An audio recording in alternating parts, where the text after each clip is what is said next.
euros. That's the nothing personal word. Are we live yet? 4869 euros. Nothing personal word of the day. It is Monday, November 6th, 2023.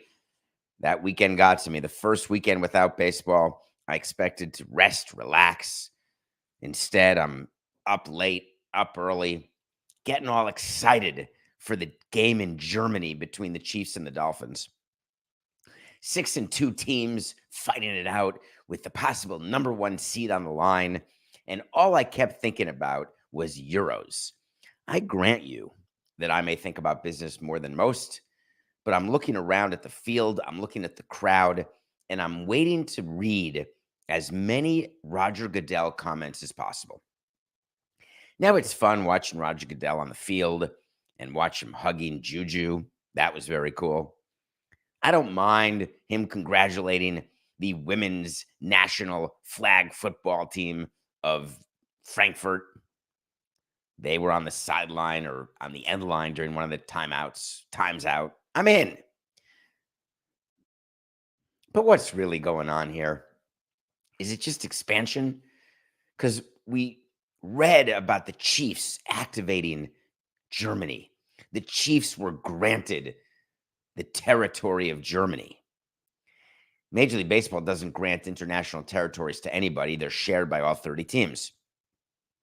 There are teams that can try to get a leg up, but you have to hide it from baseball. And then you get caught if you do something unsavory. So, for example, if you are going to send stuff to Cuba, Marlin stuff to Cuba, you have to tell baseball you're doing that because Cuba is not anybody's market. If the Yankees are trying to pretend that London's their market, and so they're spending extra money doing clinics or doing things there, it's just not allowed. The reason why Major League Baseball chooses to not assign international territories to a specific team is the goal of international baseball is participation in the sport, awareness of the sport, and then engagement with the sport. Participation is let's get young people playing baseball because you never know, we may get Yao Ming. Engagement with the sport, hey, let's go to the games when they're here. Let's watch the games when they're not here. And let's actively wear licensed apparel. So all of that is to get a larger TV deal over in those European and Asian and South American and Central American countries, because there's an MLB international department, and that's its job. Its job is to add money to the central revenue pot, the central revenue pot that is fed by sponsorship deals, national like Loan Depot or Capital One, all of the TV deals with ESPN, with Fox, with Apple, with Peacock. That's the local part of the central revenue. Then the international would be anytime their team's playing in Puerto Rico, anytime their team's playing in London, there are promoters who pay for that, right? So MLB International has its own P&L statement. It's its own department within Major League Baseball. Major League Baseball, in addition, they do something for PR called, quote unquote, they open international offices. The reason I'm bringing this part to your attention is Roger Goodell, as part of the PR of the games in Germany, wanted to make it very clear that there is an open NFL league office in Germany, and it's their 6th international office. As though what we're supposed to picture is this bustling office with scores of employees furiously doing NFL things, whatever that may be.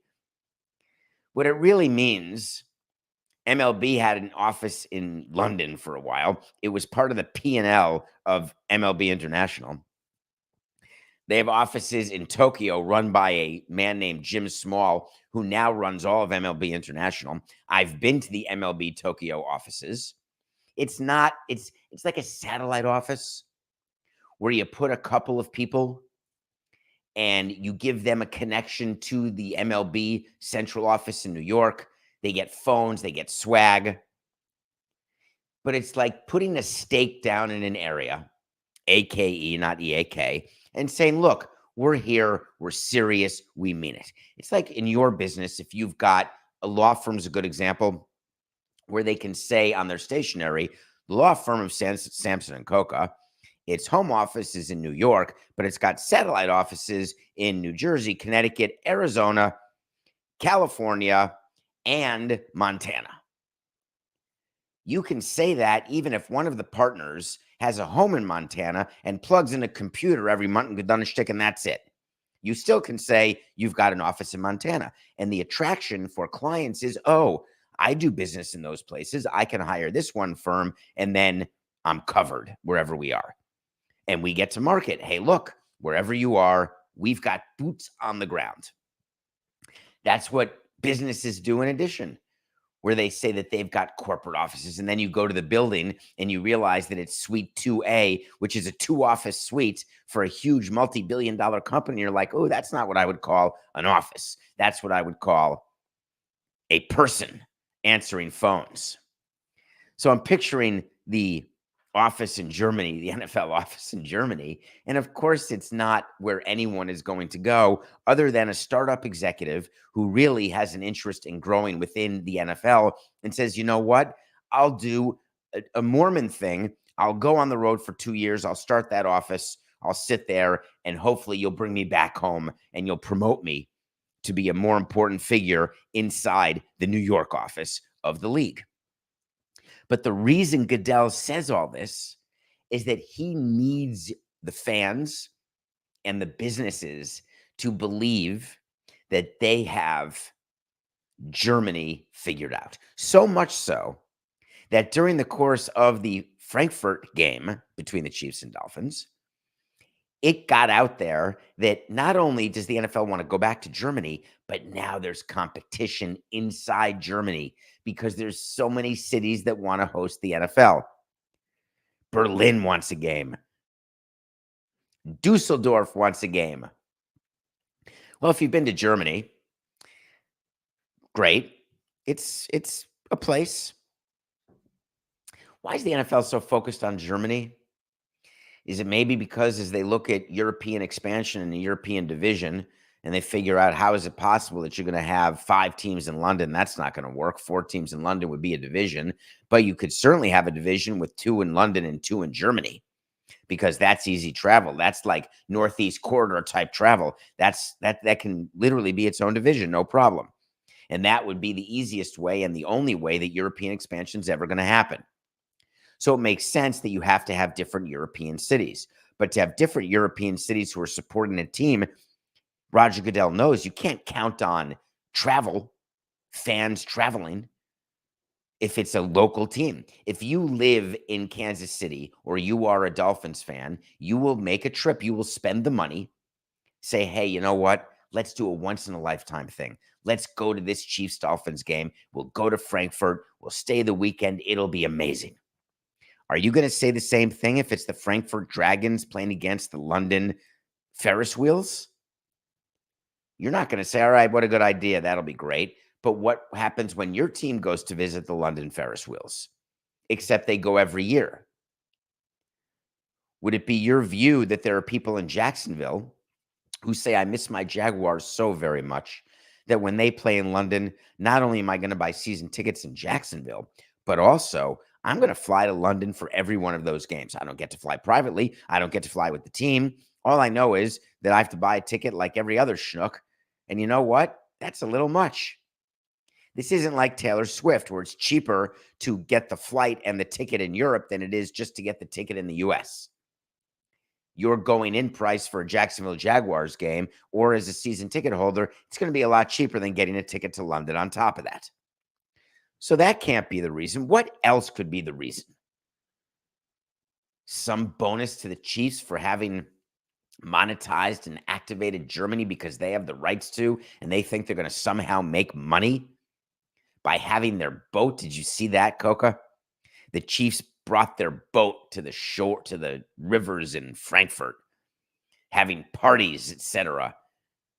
It's a boondoggle for any American business person who goes there as part of a marketing department of any team or anybody who supports the Chiefs. It's a boondoggle. It's like a season ticket holder trip. Hey, guess what? Instead of going to LA to see the Chargers, we're going to go to Frankfurt and see the Dolphins. And we're going to pay because you're such big clients of the Chiefs. No problem. I'm happy to do that trip. That sounds cool. Get your passports updated. And while you're here, we're going to put you on the Chiefs boat. We're going to get all sorts of Chiefs swag, and you're going to feel as though Frankfurt is like our sister city. You ever seen that? I like that. The city where you live has a sister city in Europe, I promise. You likely don't know what it is. What it really means, it is a way that the two chambers of commerce share with each other. They share best practices. They share ideas. They share boondoggles. Go look up who your sister city is. You'll laugh.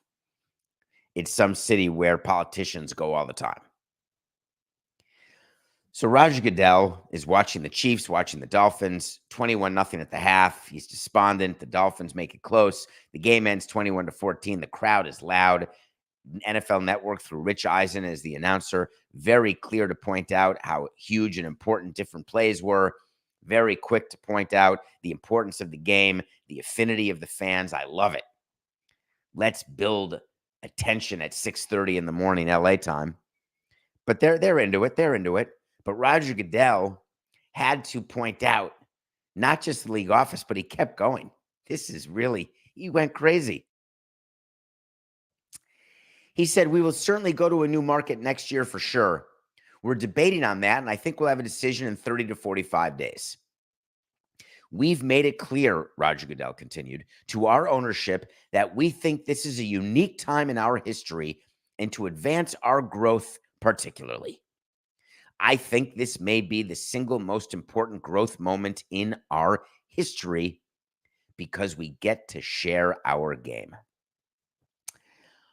OMG. What makes you think, what could I tell you as host of this show that would indicate to you that this is the moment for uncharted territory in NFL growth?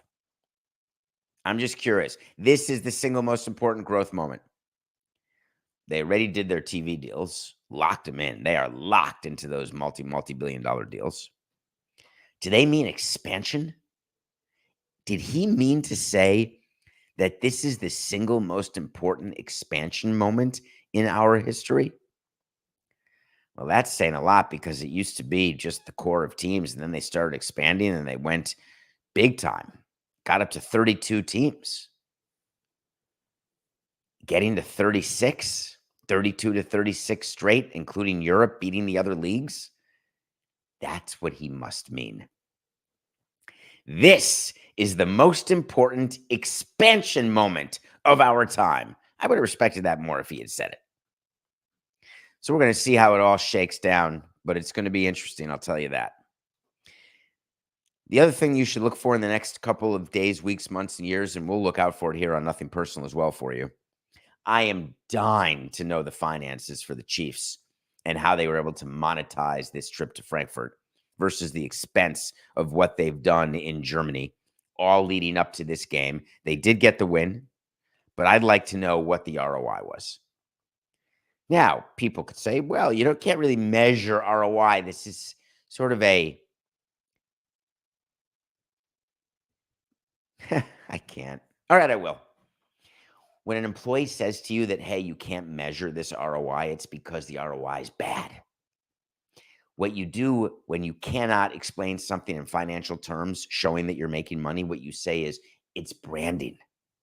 You don't realize the money that you've spent is money well spent.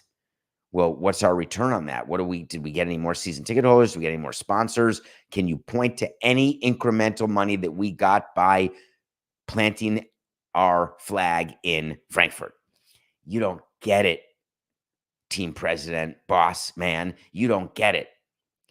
By showing that we own Germany, we are going to, for years to come, be able to identify and then monetize opportunities. That's what you always say to your boss. We're going to identify and monetize opportunities that would not have been available to us but for our investment. Horse hockey. Nothing personal, pick of the day. Do you remember Friday night when the Bucks had to win by 6.5 and they only won by 5? Do you remember the first game of the play-in tournament where the court made you dizzy? Well, I do. We lost that pick. But then we had the Chiefs over the Dolphins in Germany. That made me happier. Did I call it the play-in tournament again? It's the in-season tournament. God damn it. Sorry, you can just edit that out. 4-8-69. Pick of the day, we went 1-1 this weekend. We had the in-season tournament starting with those crazy courts that make you dizzy. Unknown when did the tournament end, when it starts, when they're playing. I guess they're only playing Tuesdays and Fridays from now till they play in Vegas. Anyway, we didn't cover. We did have the Chiefs over the Dolphins in Germany. That's a win. So we're 161 and 162.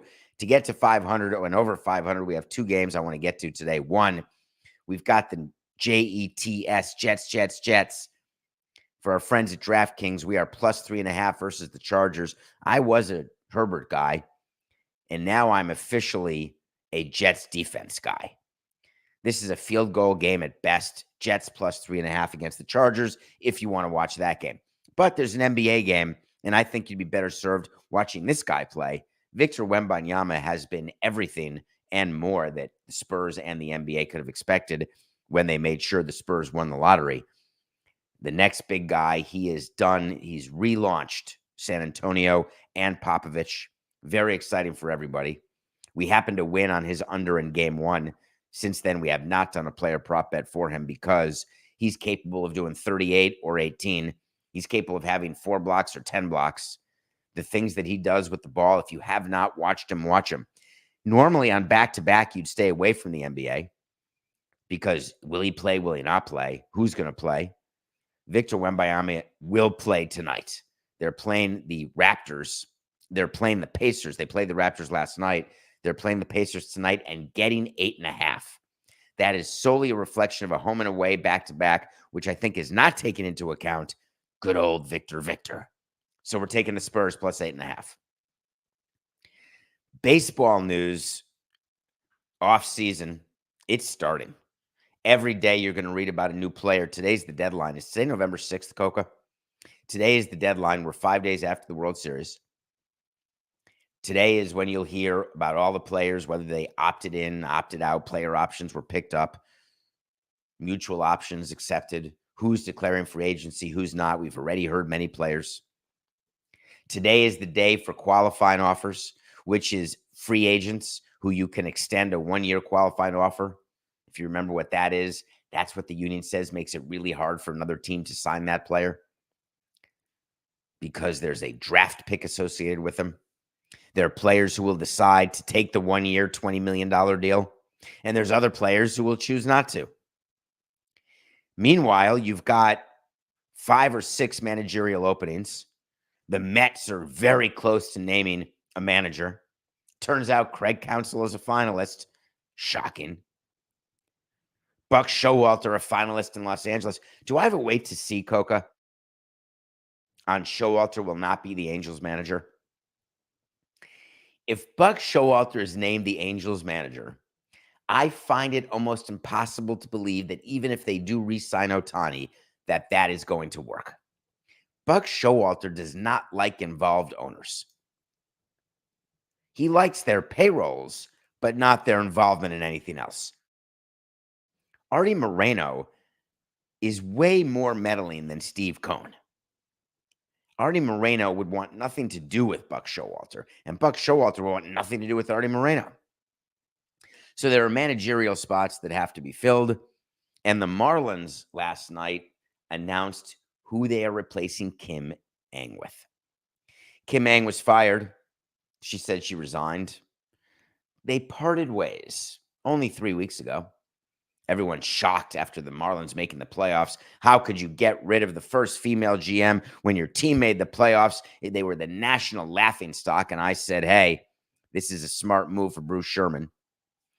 Bruce Sherman made a hiring yesterday that is going to be looked at as Risky. His name is Peter Bendix. He's the general manager for the Tampa Bay Rays. He's a 38-year-old jumbo. That's right, a shout out to Tufts. Can't be bad if he's a Tufts graduate. He was named the president of baseball operations. You can imagine why Kim would have no interest in reporting to him. He's never been a number one, has no experience being a number one. He's always been the number two to Eric Neander in Tampa. I've told you about title inflation. When you have a president of baseball operations and a GM, the GM is more of an assistant GM in terms of job duties. The president of baseball operations is the GM in terms of job responsibilities and duties. There was just simple title inflation. What an AGM does and what Peter Bendix did, very, very analytically based, involved in their research, involved in their analytics, started as an intern, worked his way up, and ended up being a full-fledged AGM and then a GM. But still, he was the numbers guy.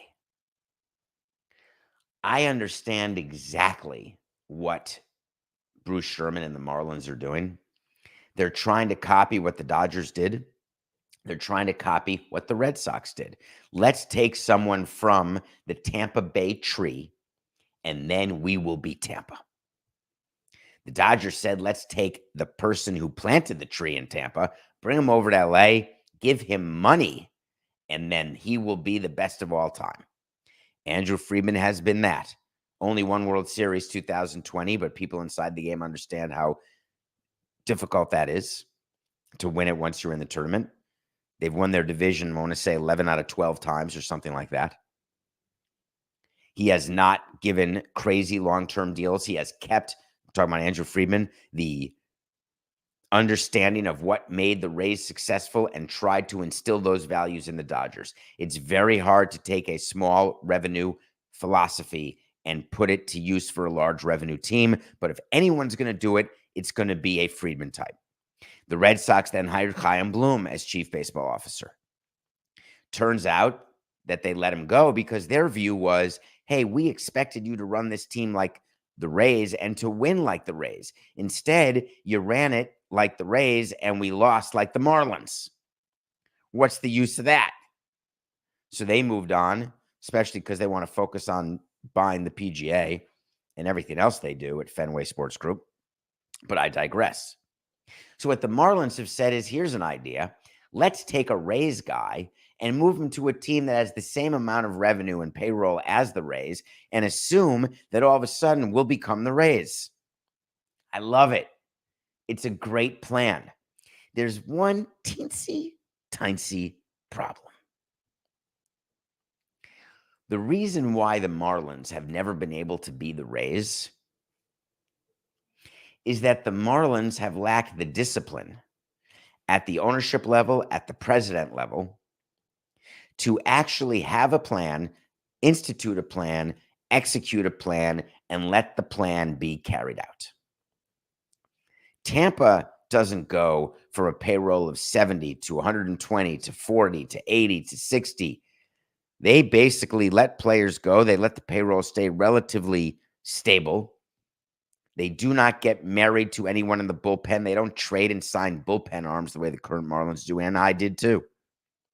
Everything we do, Tampa doesn't do. And when I would stand up and say, who's your favorite organization? Who do you want to be like? The answer was Tampa.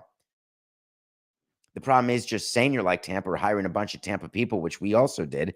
It doesn't make you Tampa. Do we think that Bruce Sherman has the ability? This is the first question. Jeter's gone, so there's a better chance. But is Bruce Sherman able to let Peter Bendix run the team, give him the resources to build up their analytics department in a way that we never did, to spend a huge amount of money in non-payroll expenses, and then have reckless disregard toward the name on the back of the jersey? And I don't say that as a negative. The reason we were not able to do that is there was so much written. The Marlins let everybody go. You're the farm system for other major league teams. You'll never sign anyone long-term. No one will ever retire a Marlin. We signed Stanton. We signed long-term deals trying to get people to change their view of us. It's very hard to do. Instead of embracing that very player movement, the way Tampa does, we ran from it and signed free agents and signed expensive free agents and then signed, I get blamed for Salta Lamacchia. That's fine. John Buck, that's fine. Blame me for Wei-In Chen. I'll take the blame for all of them. You're not going to have that problem anymore because if Peter Bendix is doing the job that he's brought in to do, those contracts don't get signed because they don't make sense. You take the emotion out, you take the agents out, and you run it with reckless disregard toward a fan base that is so desirous of continuity. So the hiring itself, while it could be brilliant, if he's not allowed to do the formula, it's going to be a disaster. In addition, whenever you hire a number 2 to be a number 1, you've got a lot of people management skills. You've got to manage a clubhouse totally differently. You've got to manage ownership differently. You have to work with other departments in the company differently. Marketing, sales, finance, budgeting. Not all number 2s can be number 1s. We've seen that time and time again. It will be fascinating to see what happens. The Marlins have their man. All right, we come back. I watched a new movie, and I can't wait to talk about it. And then we're going to give you some specific things that happen on the baseball opt-out side, because lest you be confused as to why players are doing certain things, because I was. And we're going to try to break through that confusion when we come back.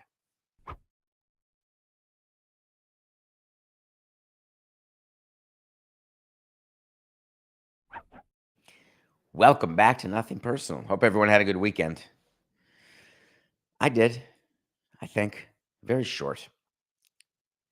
Thank you for listening, reviewing, subscribing. We're not getting as many ratings as we used to on Apple. Please make sure you rate, even if you watch on the YouTube channel, and then hit subscribe. You've got to hit subscribe.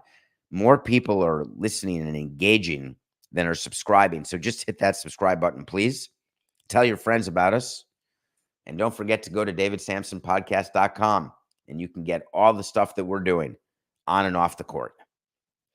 I watched the new movie on Netflix, Naiad. Annette Bening and Jodie Foster. It's a true story about a woman who swam from Cuba to Key West. That's over 100 miles in shark-infested, jellyfish-infested waters. It took her 5 tries to do it. This is a true story. She got it on the 5th try when she was, 64. Like the Beatles said, there's a lot you can do when you're 64. And apparently, swimming and doing something that no one's ever done is one of the things you can do. There are articles being written about this movie saying Diane Naiad did not swim it unassisted. It's not been sanctioned by the Marathon Swimming Association of Associations.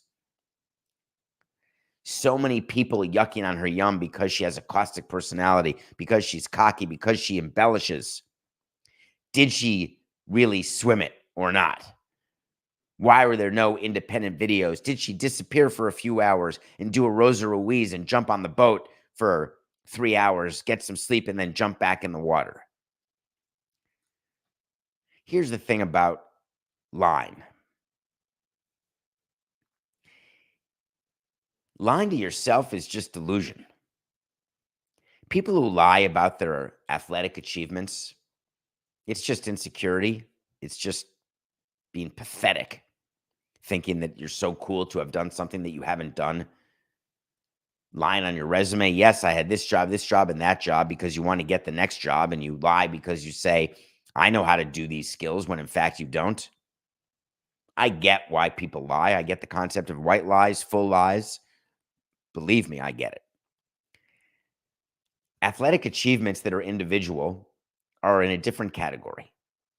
If you are the type of person who runs a marathon but cuts the corner, doesn't allow your chip to be timed, don't actually finish because you have taken the subway, or you don't finish because you didn't register, you didn't run the full 26.2, you don't get a medal, or worse, you do get a medal. Yesterday was the New York Marathon. And then you publicize the fact that you're a marathoner.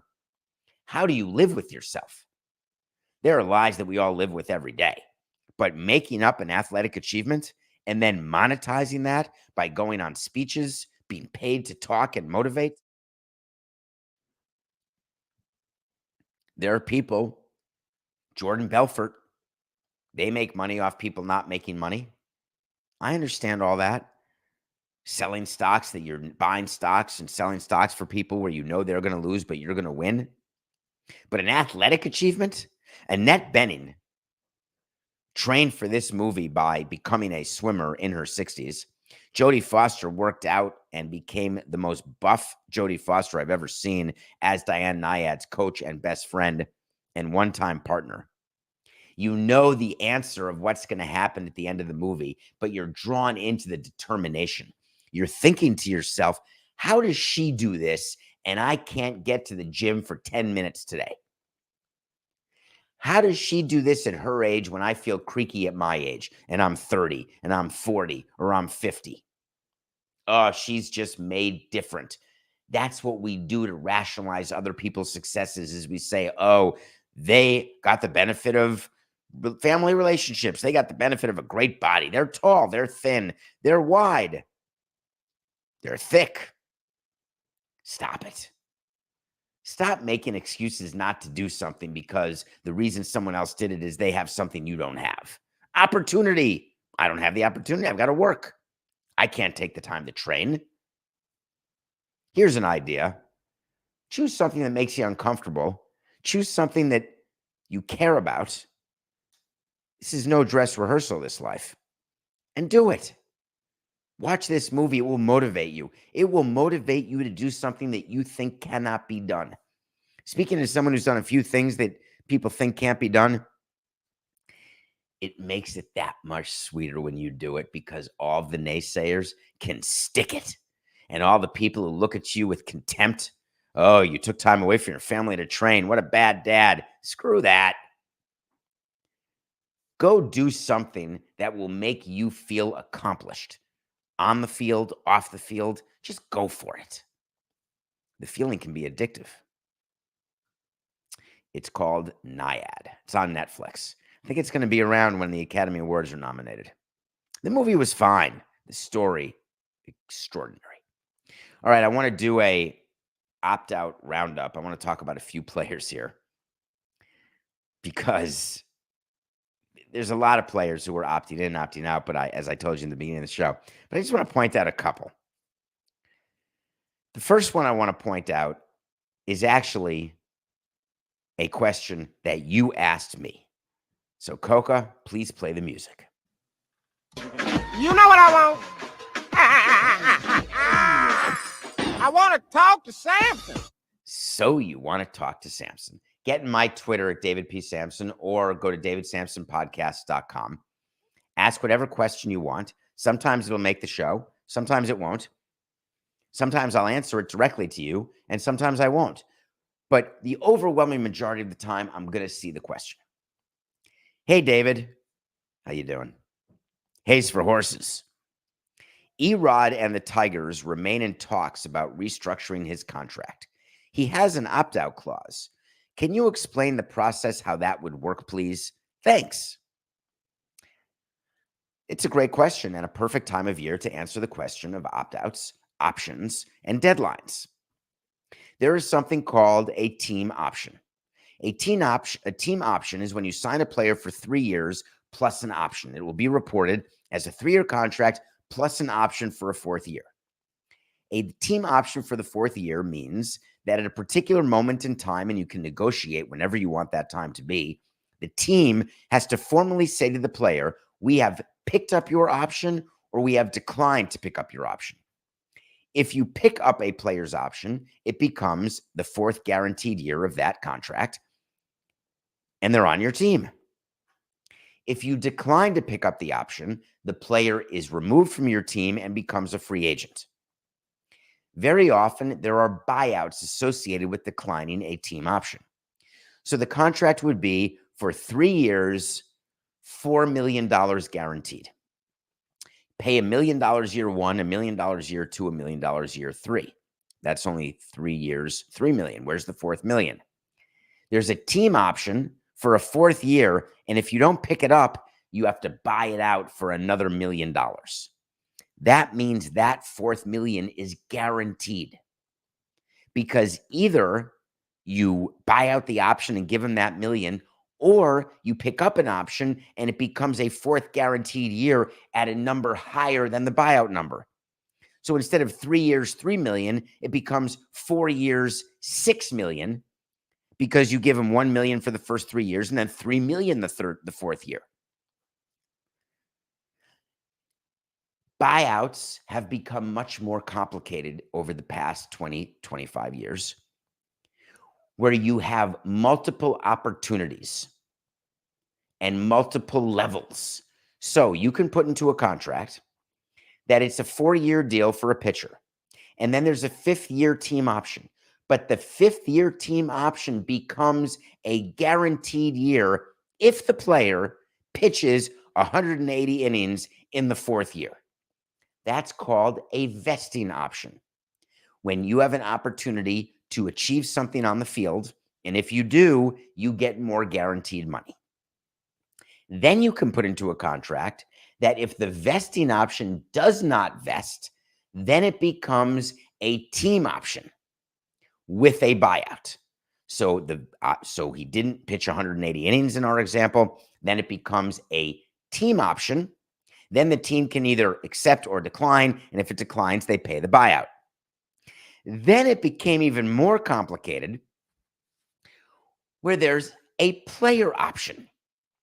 A player option means that the player at the end of the contract, if it's a 3-year, $3 million deal with a 4th year for $3 million, and it's a player option at $3 million, and the player can opt into the contract, but if the player doesn't, then it becomes either a team option or the player becomes a free agent. Player options are the single worst thing a management could do and the single best thing an agent can do. Because think about the math. If you have a player option at $9 million and your agent tells you if you go to another team, they're going to give you $10 million. You go to your current team and say, I opt out of my contract because I want to go make $10 million somewhere else. If you have an opt-in at $9 million and your agent goes around to every other team and they say, I'll give you 7, I'll give you 6, I'll give you 7, I'll give you 7. Don't worry, there's no collusion. I'll give you 7, I'll give you 7. What do? You go to your current team and say, hi, I'll take the 9 million. I'm opting in. So either way, the player is in control, and the player either gets overpaid by his current team or the current team doesn't get to take advantage of an under market salary because the player opts out and goes to get his market. For all of you free market people who are criticizing my disdain for this concept, don't forget what my original thought is. I want every player to be a free agent every year. No problem. You don't have to wait 6 years of control with your current team. You're a rookie and you're good. You're Corbin Carroll. You are a free agent. No problem. Aaron Judge could have been making $30 million from his 2nd year. Love it. Tim Lincecum too. Any young players out there who are really good, every rookie of the year, let him make $10, $15 million. I still love it. Pay a player what he's worth every single year. Guess who's going to benefit at the end of the day? Management. Because the number of players who are overpaid is way greater in notional dollars than the number of millions of dollars that is underpaid to younger players. But I digress. So Erod, he was the player. Remember him? Free agent, signed with the Tigers.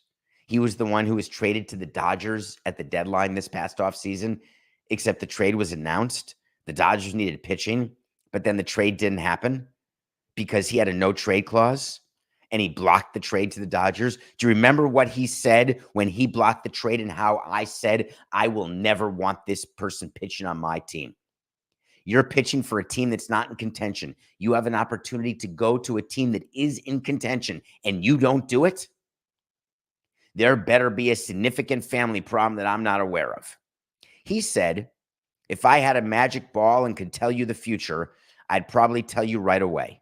But right now, I'm here. This is Erod talking when he blocked the trade to the Dodgers. I'm with this organization, and I signed here for a long time to stay here. I feel happy with everything. My family feels happy in Detroit. That was July. It is now November. There's been a lot of unhappiness in the Rodriguez household in Detroit, quite obviously, because he has opted out of his contract with Detroit. 3 years, $49 million left. And he said, no, I can get more. Someone's giving me more than $349. All of a sudden, he doesn't need to be in Detroit any longer. It absolutely makes me insane.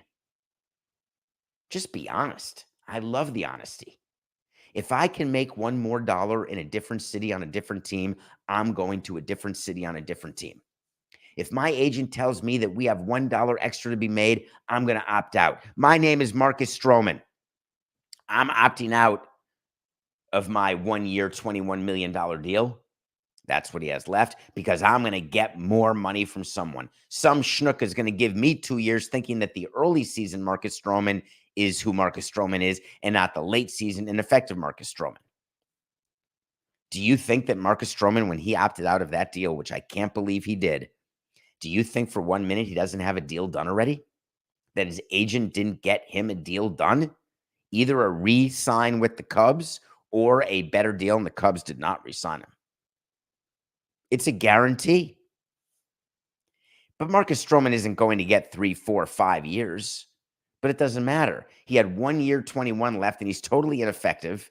God knows if his arm is falling off. He is going to get a second year. That's why he opted out, because he'll get more than $21 million over the 2 years. Even if he gets $11 million a year for 2 years, guess what? He's made an extra $1 million. As a matter of fact, I'm so sure that Marcus Stroman is going to get no more than 2 years that I'm willing to make it an official wait to see. Wait to see, Coca. You can book it. Marcus Stroman will not get more than a 2-year contract from anybody this offseason. So he opted out. There's another thing that happens this time of year. Teams move on from longtime players. You've heard of Joey Votto, the forever Cincinnati Red? Never played anywhere else, an institution. They signed him to a 10-year deal in 2012, I guess it was. He's made almost $300 million at Cincinnati Red. They had some good runs. He's 40 years old. He's ineffective. He's a platoon player. And he's basically finished earning that level of money.